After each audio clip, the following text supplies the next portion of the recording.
Hey everyone, welcome to this tutorial. Today I'm going to show you how to add friends on Clash Royale using your mobile device. If you're interested in learning how I do it, just keep watching.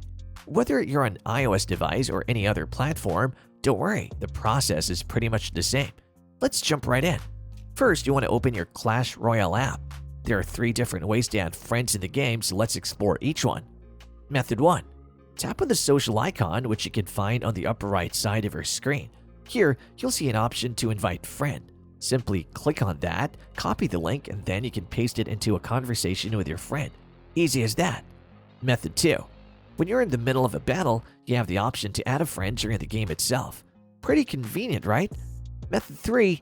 The last method involves connecting your account to Supercell.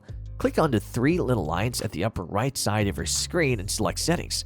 Here, you'll find an option to connect your account to Supercell. If you haven't registered yet, go ahead and do that. If you already have an account, just click on Connected. Now you can add friends either by sharing your QR code or scanning theirs, or by sharing a link to your profile. That's it. These are the simple ways to add friends in Clash Royale. I hope this video was helpful. If it was, please like, subscribe, and don't forget to hit the bell notification so you don't miss out on any future videos. See you in the next one, and have a great day.